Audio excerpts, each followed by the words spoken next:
이 밤에 오신 여러분들 제 이름으로 환영하고 축복합니다. 특별히 오늘 중고등부 함께 예배할 수 있게 되어서 제 자신이 뒤에서 찬양 함께 하면서 굉장히 10년은 젊어진 것 같아요.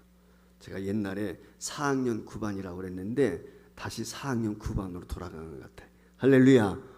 여러분들과 함께 이처럼 기도를 할 수 있게 되어서 감사하고, 또 이제 우리 고등학교 3학년 우리 친구들 그동안 애쓰고 수고 많이 했는데 수능이 11월 며칠이죠?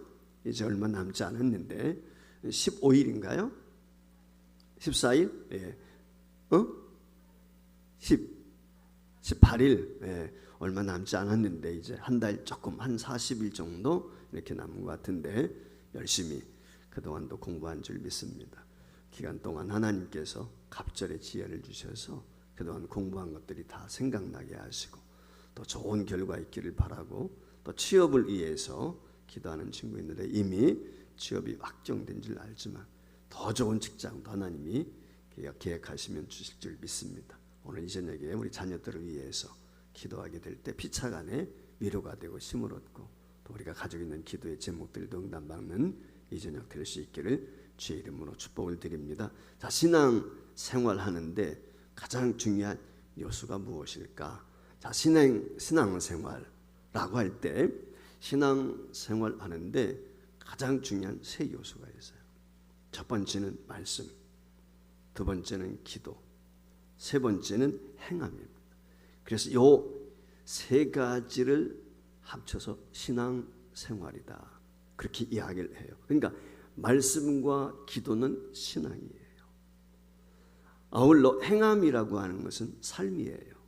생활을 이야기합니다. 그러니까 말씀과 기도 플러스 거기에 행함 플러스 이것을 우리가 흔히 신앙생활이다 이렇게 이야기하는 것이죠. 그래서 이 말씀과 기도와 행함, 이 셋이 조화를 잘 이룰 때 그것이 바람직한 신앙생활이 되는 것입니다.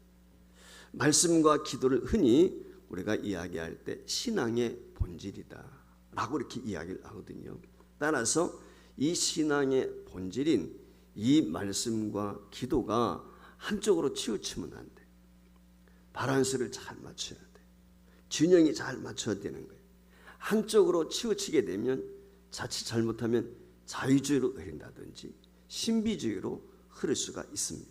그래서 말씀만 강조하고 기도가 없으면 필연적으로 이런 사람들은 어디로 흐르게 되어 있느냐? 자연주의로 지금까지 제가 연구한 바에 의하면 흐르게 되어 있어요. 반면에 말씀을 몰라서 잘못 해석하거나 말씀이 중심이 되지 않고 기도만 강조할 때 대체적으로 보면 지나친 신비주의에 빠지게 돼요. 그래서 이단으로 빠지는 경우들이 흔히 있습니다.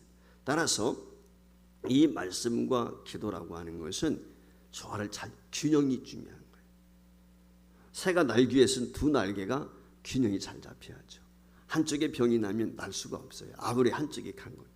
그러니까 이 말씀과 기도가 균형을 잡힐 때 새가 날갯짓을 잘 할 수 있는 것처럼 신앙인도 말씀과 기도가 조화를 이룰 때 하나님께서 기뻐하시는 신앙인으로 성장해 갈 수가 있는 것입니다. 그래서 이 말씀과 기도는 항상 수레의 두 바퀴와 같아 같이 늘 가는 것입니다. 그래서 오늘은 이 신앙의 본질을 구성하는 이 말씀과 기도 중에서 이 기도에 대해서 함께 생각하고 은혜를 나누려고 합니다. 자, 신앙의 본질을 구성하는 이 말씀과 기도가 생활의 본질이라고 그랬는데, 그러면 말씀이 무엇입니까? 우리가 잘 알고 있는 것처럼 성경이죠. 성경이 곧 하나님의 말씀인 것입니다. 그런데 이 하나님의 말씀, 성경 말씀을 다른 말로, 다른 호칭으로 부르게 된다면 그것은 기도의 책이다 라고 해도 조금도 틀리지 않습니다. 왜 성경을 우리가 기도의 책이라고 이야기할 수 있느냐라고 하면, 자, 성경을 누가 기록을 했죠? 원저자는 하나님이시죠. 근데 그 하나님께서 사람들을 이용해서, 사람들을 사용해서 성령의 감동하심을 따라 이 성경 말씀을 기록하도록 했습니다. 그런데 그 성경 말씀에 보면 성경을 기록한 사람들이라든지 성경에 등장하는 인물들을 보면 하나님께서 쓰시는 사람은 어떤 사람? 기도의 사람. 기도하지 않는 사람을 하나님은 쓰신 적이 없어요. 그러니까 기도의 사람을 하나님이 하나님의 사람으로 쓰시고 기도의 사람을 통해서 성경 말씀을 기록하도록 했어요. 그러니까 이 성경 말씀은 하나님의 말씀인 동시에 기도서다. 그렇게 이야기해도 조금도 틀리지 않는 것입니다. 그러니까 가장 바람직한 기도는 내가 임의대로 드리는 기도보다 성경 말씀에 근거한 기도가 가장 FM이에요. 스탠다드가 되는 거예요. 모든 것의 표준이 된다. 그렇게 이야기할 수가 있습니다. 그렇기 때문에 말씀을 보다 보면 어떻게 돼요? 그 하나님의 은혜가 깨달아지게 되고 또 그 은혜가 깨달아지게 되면 어떻게 돼요? 무릎을 꿇게 되고 하나님 앞에 소리 높여 기도할 수밖에 없단 말이죠. 이게 말씀이에요. 우리가 창세기에 보면은 이 성경에 보면 창세기에서부터 요한계시록까지 기도를 강조하는 내용의 말씀들이 수없이 기록이 되어 있습니다. 특별히 150편까지 되어 있는 시편 말씀에 보면은 기도와 찬양으로 거의가 이루어진 것을 우리가 볼 수가 있어요. 오늘 함께 나누려고 하는 오늘 145편 시편 말씀도 다윗이 읊었던 그런 찬송시로 되어 있는데, 근데 그 내용을 가만히 살펴보면은 고백과 간구로 처음부터 끝까지 기록이 되어 있는 것을 볼 수가 있습니다. 그 가운데 오늘 제가 18절에서 20절까지 있는 이 말씀을 통해서 우리가 하나님 앞에 기도하게 될 때 어떻게 기도해야 되는지, 또 하나는 하나님께서 어떤 사람의 그러면 기도에 응답하시는지, 이걸 함께 나누는 시간이 되었으면 합니다. 그래서 특별히 우리 학생들이 기도의 사람으로 성장해 갔으면 좋겠어요. 기도하게 될 때 하나님의 음성을 듣고 하나님의 응답을 경험하는 기도의 사람들이 되었으면 좋겠어요. 그래서 오늘 이 말씀을 제가 택했는데 20세기 가장 위대한 전도자 중에 한 분을 꼽으라면 빌레그람 목사죠. 그 빌레그람 목사님이 이런 고백을 했습니다. 내가 날마다 하나님이 살아계심을 자신 있게 말할 수 있는 이유는 내가 매일 아침마다 하나님과 이야기하기 때문이다. 자, 하나님과 어떻게 이야기해요? 우리가 기도를 흔히 소통한다, 통화하는 거예요. 하나님과 교제하는 거예요. 그러니까 기도를 통해서 말씀을 통해서 하나님과 대화를 나누는 것이죠. 이처럼 기도라고 하는 것은 우리 신앙생활에 있어서 저와 여러분의 삶을 매일같이 이끌어주는 원동력이 되는 것입니다. 힘이 된단 말이죠. 자, 여러분 차가 움직이기 위해서는 잘 아는 것처럼 연료 탱크에 기름이 가득 차 있어야 돼요.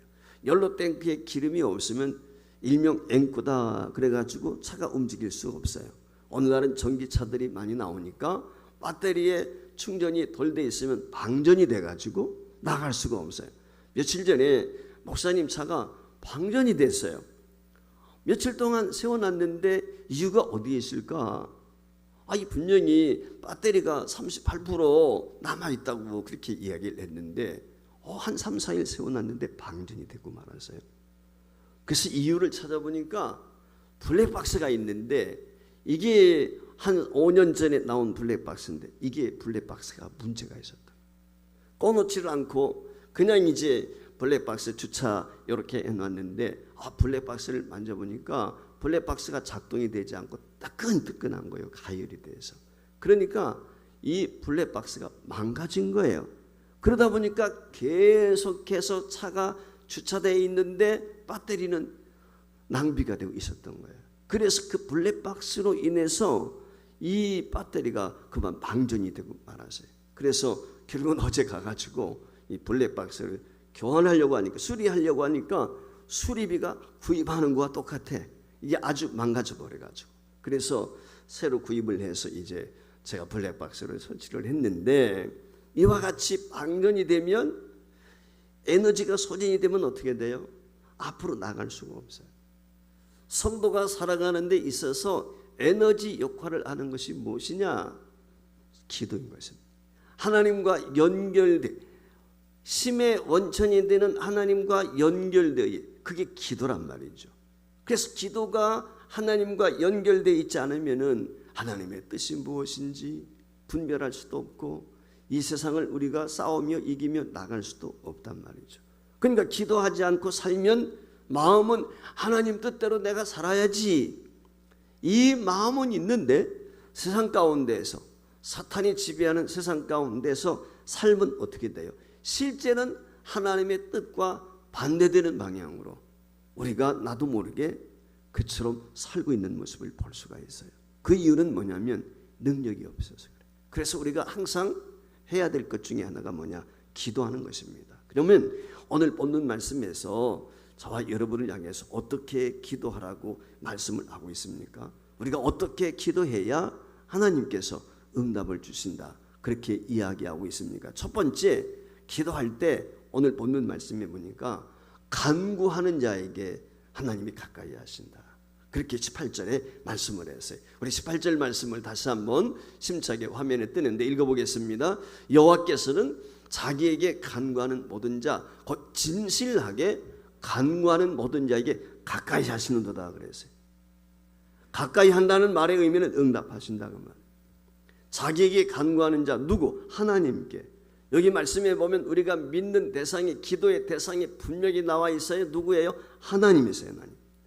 우리가 기도하게 될 때 무슨 뭐 석가나 아니면 마호메시나 부처나 마리아나 우상에게 하는 게 아니란 말이에요. 우리는 살아계신 전능하신 한 분밖에 없는 여호와 하나님, 오직 하나님께 기도하는 거예요. 근데 그 하나님이 어떻게 하신다고 그랬어요? 모든 기도하는 자의 기도를 들으신다 그랬어요. 그러니까 이 말의 의미는 뭐냐면 하나님은 어떤 특정인의 기도만 들으시는 것이 아니라 누구에게나 하나님께서 계시하시고 말씀을 통해서 약속하신 것처럼 기도하게 될 때 다 들으신다는 거예요. 하나님은 자기 입으로 간구하는 자들과 자기 소리로 기도하는 사람의 기도를 들으신다, 그렇게 오늘 여기 말씀하고 있는 거예요. 그래서 시편 5편 2절 말씀에 보면 시편 기자가 이렇게 이야기했어요. 나의 왕 나의 하나님이여, 내가 부르짖는 소리를 들으소서. 내가 주께 기도하나이다. 그런 친구들 있죠. 엄마한테 나 공부하느라고 바쁘니까 엄마가 내 기도 대신해 줘. 그런 친구들도 있어요. 그렇죠. 기도, 중보기도 부탁하는 것 중요해요. 그런데요, 중보기도 부탁하는 것도 중요하지만 오늘 성경 말씀에 보면 내가 부르짖는, 나는 기도하지 않으면서 다른 사람에게 부탁한다, 그 하나님이 기뻐하지 않아요. 가장 중요한 건 내가 기도하는 거예요. 당사자만큼 간절하고 당사자만큼 내 형편을 잘하는 사람이 누가 있겠어요? 그러니까 내가 기도해야 되는 거예요. 그래서 시편 66편 17절 말씀에도 이렇게 기록이 되어 있습니다. 다시 한번 띄워주세요. 내가 나의 입으로 그에게 부르짖으며 나의 혀로 높이 찬송하였나이다. 내 입술로 하는 거예요. 다른 사람의 입술을 빌려서 물론 우리가 중보기도 부탁을 할 수 있지만 그거보다 더 중요한 건 내 입술로, 내 마음으로, 내 뜻을 담아서 내가 하는 거예요. 이게 중요한 거예요. 여러분, 공부 다른 사람이 대신해 줄 수 있어요? 그게 내 실력이 될 수 있어요? 안 돼요. 기도가 성도에게 실력이에요. 기도가 능력이에요. 내가 해야 돼요. 그래, 기도의 능력이 있다, 기도의 권세가 있다, 그래 내가 해야 되는 거예요. 다른 사람이 해가지고는 내가 능력 있는 기도할 수 없어요. 권세 있는 기도 드릴 수가 없어요. 내가 해야 되는 거예요. 이처럼 내가 직접 기도할 때 하나님이 기뻐하세요. 응답이 빨라요. 그런데 하나님은 특정인의 기도만 듣지 않습니다. 응답하시지 않습니다. 간구하는 모든 사람, 어떻게 간구하는 사람? 진실하게 간구하는 사람의 기도를 하나님이 들으신다. 그래서 진실한 간구는 과장되거나 꾸밈이 없는, 거짓이 없는 기도, 그걸 이야기할 때 진실한 간구다 라고 이야기하는 거예요. 자, 현대인들에게는 포장 문화가 익숙해요. 음식 하나 배달하는데도 멋지게 포장해요. 상품은 별거 없는데 포장이 그냥 과대 포장이 되었다든지 멋지게 포장을 해서 요즘에 어떻습니까? 상품 가치를 높인단 말이죠. 실속이 없어요. 어떤 데 보면 포장은 아주 멋진데 그 안에 들어있는 것은 별건이 아닐 때가 많아요. 사람도 마찬가지고 겉은 화려해 멋져. 근데 속빈 강정처럼 속이 비어있는 사람 참 많아요. 사람들은요 겉모습 보고 현혹당, 야 멋있다, 예쁘다, 잘생겼다, 핸섬 가이다, 뭐 그런 얘기예요. 그런데 하나님은 우리 중심을 보세요. 우리 생각을 통촉하시는 하나님은 겉을 보지 않아요. 기도를 어떤 사람은 청산유수처럼 기도할 때가 있어요. 어떤 사람은 더듬거리며 기도할 수 있어요. 어떤 사람은 공부 잘하는 사람이 기도할 수 있어요. 어떤 사람은 공부 못하는 사람도 기도해요. 하나님은 공부를 잘한 사람이나 못한 사람이나 청산유수처럼 기도하는 사람이나 더듬거리며 기도하는 사람이나 누구나 기도할 때 그 기도를 하나님이 들으신다는 거. 그럼 하나님께서 그 기도를 들으실 때 어떻게 기도하는 사람의 기도를 들으세요? 하나님께서 들으시는 기도는 진실로 간 거예요. 진실함으로 기도하는 거예요. 저와 여러분이 하나님 앞에 나가게 될 때 솔직함이 중요한, 정직함이 중요한, 있는 그대로 내놓고 마음을 쏟아 놓아야 돼. 미사여구가 중요한 게 아니에요. 목에 심준다고 큰 소리를 한다고 그게 중요한 게 아니에요. 우리가 하나님 앞에 설 때마다 어떤 것도 감추지 않고 내 모습 이대로 있는 모습 그대로 나 이런 허물도 있고 이런 죄도 있습니다. 내가 이렇게 취합니다. 허물이 있습니다. 그 있는 그대로 내놓고 기도하는 거예요. 그렇게 기도하면 위선이 벗겨져요. 하나님은 위선자를 제일 싫어해요. 가면 쓴 사람을 싫어한단 말이에요. 가면 쓰고 하는 기도 하나님이 듣지 않아요. 위선적인 기도 응답이 없어요. 진실돼야 돼요. 여기 간구라고 하는 말이 헬란말로 파라칼레라는 말인데 이 말의 의미는 뭐냐면 파라칼레 이 말은 한마디로 가까이서 부르신다. 가까이 부른다는 말은 친밀한 거예요. 자, 친구 사이. 여러분 친구가 되기 위해서는 어떻게 해야 돼요? 속이는 사람이 친구 될 수 있어요? 사기치는데 친구 될 수 있어요? 진실한 친구는요 가면을 다 벗는 거예요. 속내를 내놓는 거예요. 그래야 마음이 통해서 진실한 친구가 될 수 있어요. 하나님도 마찬가지. 하나님을 가까이 부르신단 말이죠. 근데 내가 하나님 가까이 나가지 못하게 될 때 이유가 있어요. 내가 거짓되다든지 내가 진실하지 못하고 무엇인가 숨기는 죄가 있어요. 허물이 있어요. 이런 사람은요 하나님 앞에 가까이 나갈 수가 없어요. 나와 하나님과의 관계에 있어서 제일 중요한 게 뭐냐면 비밀이 없어야 돼. 어떤 비밀도 없어요. 여러분 우리가 비밀을 가지고 있다고 해서 하나님이 모르세요? 아니지요. 다 알지요. 우리 마음을 다 아시는데 안고 서심을 다 아시는데 우리의 생각을 통촉하시는 분이 하나님이신데 내가 숨긴다고 모르겠어요. 여러분 아나니와 삽비라 보세요.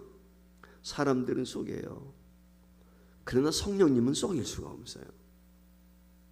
하나님의 불꽃 같은 눈처럼 어떻게 속이냔 말이에요. 다윗이 속였어요. 바세바 가나고 나서 사람들은 속았어요. 그런데요 하나님의 사람 나단 선지자 와가지고 다윗의 죄를 낱낱이 지적하지 않습니까? 하나님은 속일 수가 없어요. 하나님은 우리 중심을 보신단 말이에요. 그러니까 우리가 하나님이 보신다는 건 늘 기억을 하고 하나님 앞에 진실되게 나가는, 그 진실되게 하나님 앞에 나가는 사람 하나님이 가까이 하세요. 하나님이 가까이 하시면 하나님을 붙잡아 주시는 거지 감싸 주시는 것이지 안아주시지요. 위로가 있지요. 평안이 있지요. 문제 해결되는 거예요. 그래서 하나님께서는 당신이 우리 곁에 계신 것처럼 우리도 주님께서 가까이 다가오시길 원하신다. 이 점을 우리가 명심해야 돼요. 그래서 예수님께서 너희가 기도할 때 내 말이 너희 안에 거하면 그렇게 이야기했었어요.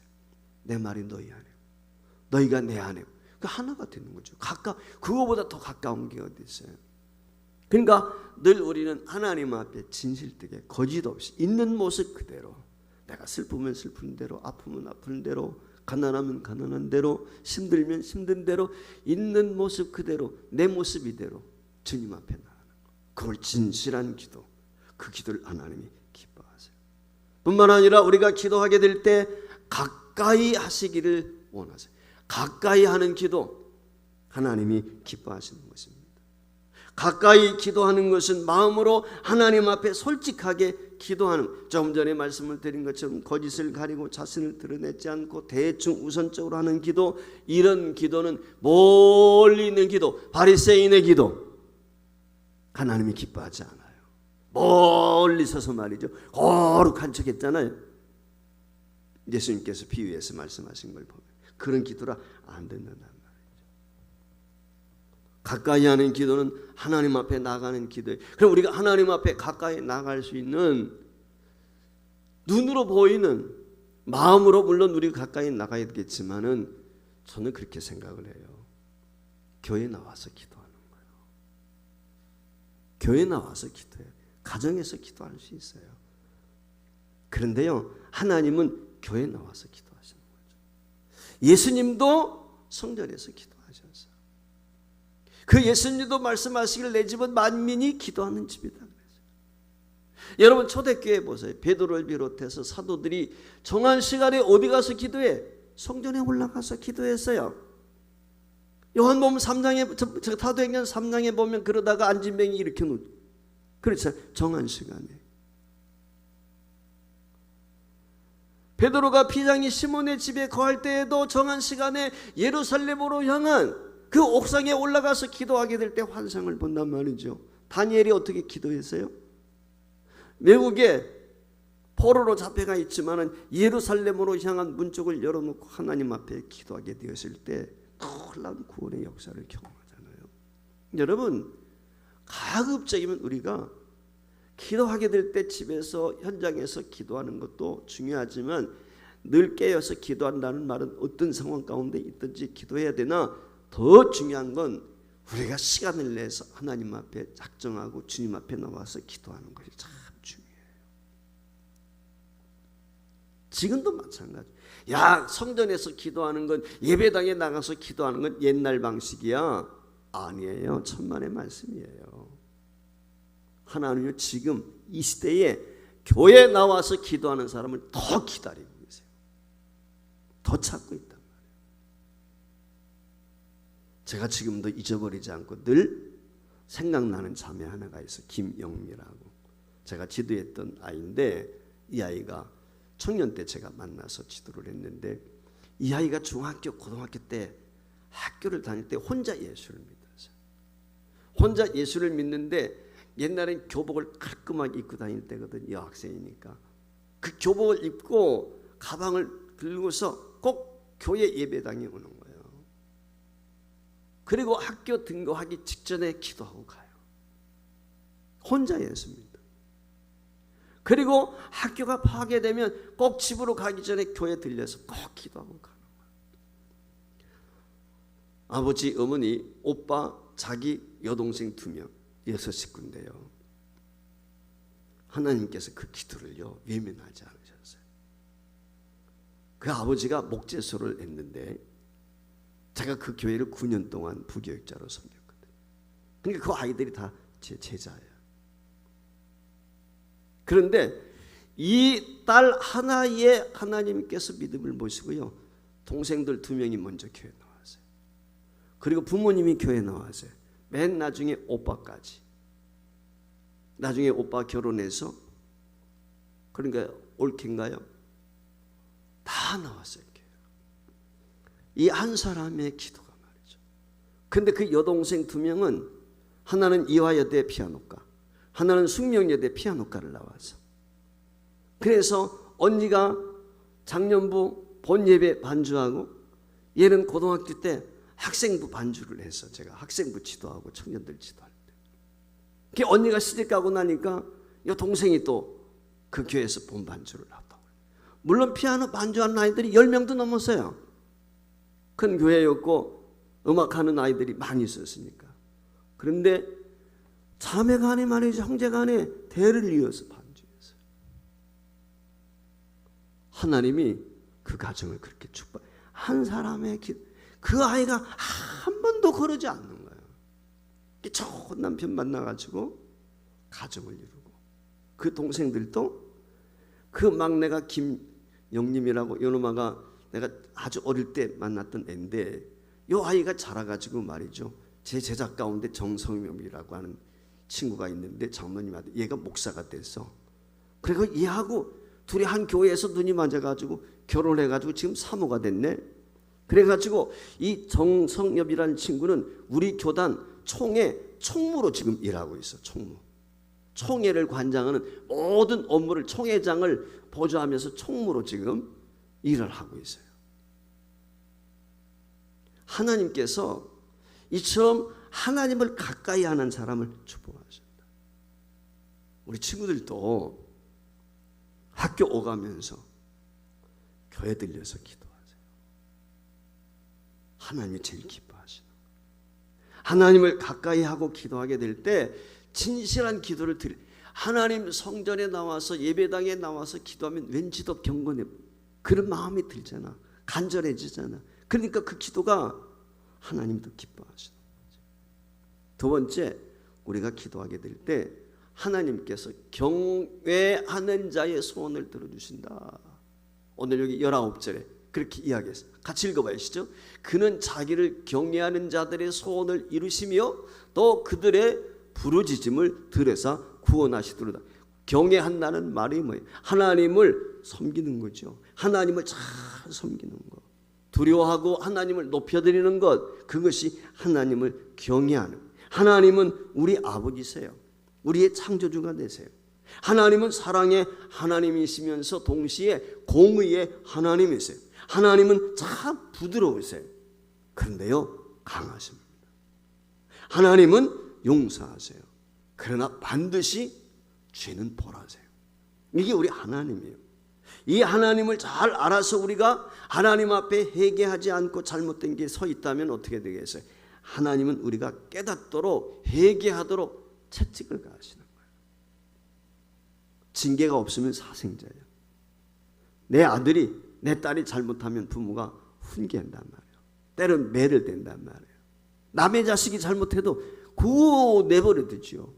하나님도 마찬가지. 내가 하나님의 자식이기 때문에 내가 곁길 갈 때 죄를 짓고 잘못된 삶을 살게 되면 요놈 하고 하나님이 훈계할 수밖에 없는 거예요. 돌이키도록 하기 위해서. 내버려 두면 망하는 거니까. 자식이기 때문에. 이게 우리 하나님이세요. 그래서 기도해야 되는, 무엇보다도 하나님을 경외하고 그분 앞에서 때는 무서워할 줄 알아야 돼요. 하나님만이 우리를 용서할 수 있어요. 한없이 부드럽고 용서하시는 분이시지만 때는 엄하시단 말이죠. 우리가 이 점을 명심해야 돼요. 우리가 낱낱이 하나님 앞에 우리의 허물과 죄악을 토해야 돼. 내놓고 기도해야 돼. 그때 하나님께서 우리를 품어주세요. 우리가요, 망하는 이유가 있어요. 망하는 이유는 죄 때문에 망해요. 그런데 죄 때문에 망하는 게 아니에요. 회개하지 않기 때문에 망하는 거예요. 어떤 죄든지 하나님은 회개하면 다 용서해 주시는 거예요. 그렇기 때문에 오늘 우리는 내가 잘했던 못했던, 허물이 있던 그렇지 않다. 하나님을 가까이 해야 돼. 동시에 또한 하나님 앞에 우리가 기도할 때 어떻게 기도해야 된다? 부르짖으며 기도해야 된다. 성경이 오늘 본문에서 그렇게 이야기했어요. 배가 조난당했어요.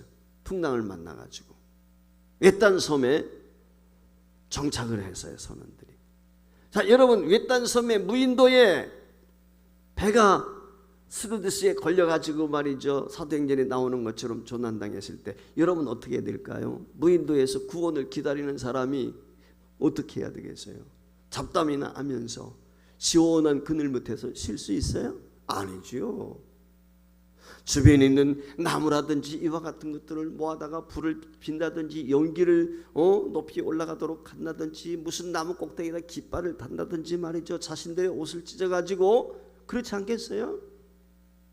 그래가지고 지나가는 배가 있으면 소리 지르면서 깃발을 흔들고 아우성을 칠 거 아니에요.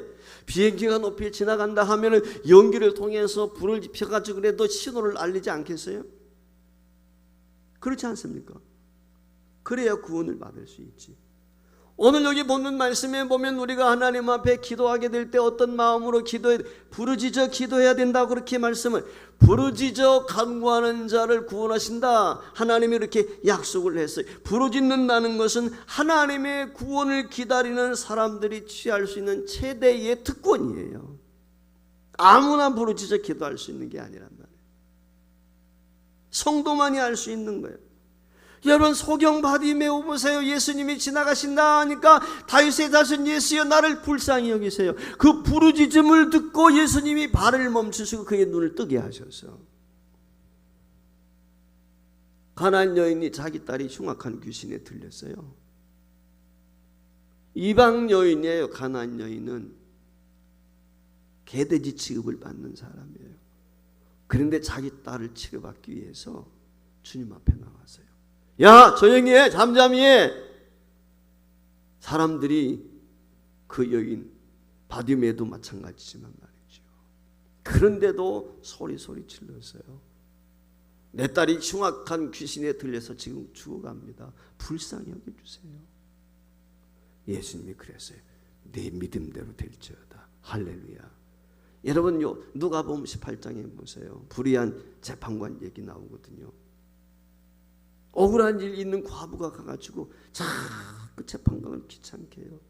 그러니까 그 재판관이 뭐, 야, 내가 하나님도 두려워하지 않고 사람을 무시하는데 저 여인이 나를 자꾸 괴롭히니까 내가 귀찮아서 그 얘기 들어주겠다. 여러분, 우리가 하나님 앞에 부르짖어 기도하게 될 때 귀찮아서 우리 기도를 들어주시는 것이 아니라 하나님께서는 뭐라고 말씀했어요? 누가복음 18장 7절 말씀에 보면은 하나님께서는 그 밤낮 부르짖는 택하신 자들의 원한을 풀어주시지 않겠느냐, 기도를 들어주시지 않겠느냐, 그렇게 말씀을 하셨어요. 이처럼 하나님 앞에 부르짖어 기도해야 되는데 왜 오늘 우리가 하나님 앞에 부르짖어 기도하지 못할까요? 목이 막히면 소리가 안 나와. 목이 새면 소리가 안 나와. 이건 영적인 의미가 있어요. 목이 샌다는 말은 교만하다. 교만한 사람은 부르짖어 기도 안 해. 신사적으로 그게 아니에요. 불이 발등에 떨어졌는데 무슨 옷 내 발에 불 떨어졌는데 이런 사람 있어요? 아, 뜨거하고 소리 지르지. 그렇지 않습니까? 여러분, 자존심이 우리 목을 붓게 만들어. 부르짖지 못하도록 만드는 거예요. 박수도 제대로 못 치게 만들어. 겉모습만 거룩한 처럼 그렇게 만들어. 이런 사람은요, 부르짖어 기도하는 거예요. 어떤 사람이 부르짖어 기도하지 않습니까? 경험이 없을 때. 영적인 체험이 없는 사람, 기도 응답을 경험하지 못하는 사람, 이런 사람들은요 소리 높이 하나님 찾지 않습니다. 맛을 봐야 돼. 기도 응답도. 그래 더 열심히 기도하는 거예요. 왜 부르짖어 기도 안 해요? 확신이 없으니까. 내가 부르짖는다고 하나님이 들으실까? 하나님 귀 먹힌 것도 아닌데. 그런 착각 속에 누가 부르짖어 기도하면 조용히 해, 하나님 귀 먹지 않았어, 그렇게 이야기하는 사람 뭐예요? 하나님의 기도 응답을 경험하지 못한 사람, 간절한 것이 뭔지를 모르는 사람이야. 발등에 불이 떨어졌다는 것을 경험해 보지 못한 사람이에요. 여러분, 내 자식이 병들어 죽어가는데 가만히 의사 선생님한테 점잖게 내 아이 좀 살려주세요, 그런 사람 어디 있어요? 의사 팔을 붙든지 바지가랑이를 붙들든지 하면서 말이죠, 울고 불고 하면서 땅을 치면서 내 자식 좀 살려주세요 막 그러지. 그렇지 않습니까? 배운 거 상관이 없더라고요. 저도 경험을 했는데 내 자식이 병 들어가지고 그러면요 체면이 없어요. 옆에 아무도 없는 것 같아요. 나 혼자만 있는 것 같아요. 내 자식만 있는 것 같아요. 하나님 앞에 그렇게 기도하는 거예요. 오늘날 코로나 시대에 얼마나 스트레스가 많고 짜증이 납니까? 특별히 우리 고3생들 그동안 공부하느라고 얼마나 애쓰고 수고했어요. 마음대로 나가서 공부할 수도 없고 수능은 다가오고 아마 짜증스럽고 힘든 일도 많이 있었을 거예요. 또 직장도 그렇잖아요. 요즘에 회사 직원 뽑는 데도 많지 않단 말이죠. 좋은 직장 나오기를 기다리는데 나오지 않을 때 얼마나 답답해요. 그러나 하나님을 향해서 기도하는 것은 특권이고 저와 여러분에게 영광이고 하나님을 기쁘시게 하는, 그렇기 때문에 힘써 찬양하고 힘써 부르짖어 기도해야 된다. 할렐루야. 마지막 세 번째, 하나님을 사랑하는 자를 하나님은 보호하시는 것입니다. 20절 말씀 다 같이 한번 읽겠습니다. 시작. 여호와께서는 자기를 사랑하는 자들은 다 보호하시고 악인들은 다 멸하시려다. 할렐루야. 우린 여기서 하나님을 사랑하는 자, 하나님께서 선한 사람으로 여겨주시는 줄 믿습니다. 하나님을 사랑하지 않는 자 악인이죠. 오늘 대칭 선한 사람과 악인 대칭적으로 지금 말씀을 하고 있어요. 그리고 하나님은 선한 사람, 즉 예수를 믿는 사람, 부르짖어 기도하는 사람 하나님이 보호해 주신다. 그러나 믿지 않는 사람 악인은 보호하지 않는다. 오늘 20절이 시편 145편의 모든 내용의 결론이에요. 결론. 누구의 기도를 들어주시고 누구를 지켜주시고 누구를 보호해 주시고 누구의 소원을 들어주시는가, 그 답이 20절에 다 나와 있단 말이에요. 하나님을 사랑하는 사람의 기도와 소원을 들어주시고 오늘 말씀해 보면 그 사람을 지켜주시고 보호해 주신다 그랬어요. 사랑이라고 하는 것은 어떻게 보면 물그릇과 같아요. 여러분, 그릇이 크면 많이 담을 수 있어요. 작으면 많이 못 담아요. 마찬가지예요. 사랑이 많이 크게 하는 사람은 많은 사랑을 받아요. 오늘 여기 본문 20절, 하나님을 사랑하는 자들은 다 보호하시고 악인들은 다 멸하신다. 할렐루야. 우리는 나를 사랑하시고 내가 사랑하는 주님을 향해서 힘써 기도해야 돼. 기도 안 해도 된다는 잘못된 생각은 교만인 것입니다. 행복한 사람은 행복의 지속을 위해서, 고독한 사람은 그 고독을 극복하기 위해서, 아픈 사람은 치유의 은혜를 경험하기 위해서, 은혜 받기 원하는 사람은 은혜를 사모하면서, 취업을 위해서는 취업이 잘 되기를 위해서, 진학을 위해서는 내가 원하는 대학에 꼭 들어갈 수 있도록, 물론 하나님이 기뻐하시는 대학으로, 하나님이 기뻐하시는 직장으로 인도하시겠지만 하나님 뜻대로 인도해 주세요 라고 기도에서는 높이 들게 될 때 하나님께서 여러분들의 애씀과 수고와 노력 위에 알파 플러스 하나님의 은혜가 함께 하시게 될 때 내가 기대하지 않았던 그 이상의 놀라운 축복을 경험할 수 있고 앞길을 인도하시고 여러분의 삶을 주장해 주실 줄 믿습니다. 최선을 다해서 기도하면 하나님을 가까이 할 수 있어요. 우리 특별히 학생부 친구들이 최선을 다해서 기도함으로 하나님을 가까이 하는 학생들이 다 되시고 하나님께서 늘 여러분과 함께 하심으로 언제나 이 땅에 살아가는 동안에 승리하시고 빛과 소금으로서 주님의 제자답게 신령한 하나님의 사람들로 승승장구하는 여러분의 인생이 될 수 있기를 바라고, 또 우리 어르신들, 우리 장년부 성도들도 이 밤에 주신 말씀을 기억하면서 마음에 새기고 내가 평생 내가 기도하겠습니다. 사무엘 선지자와 같이 내가 기도하는 기도 쉬는 죄를 범하지 않겠습니다 라고 하는 이런 결단과 다짐으로 하나님 앞에 정직한 기도를 드리심으로 하나님의 음성을 듣는 이 저녁 될 수 있기를 주의 이름으로 축복합니다.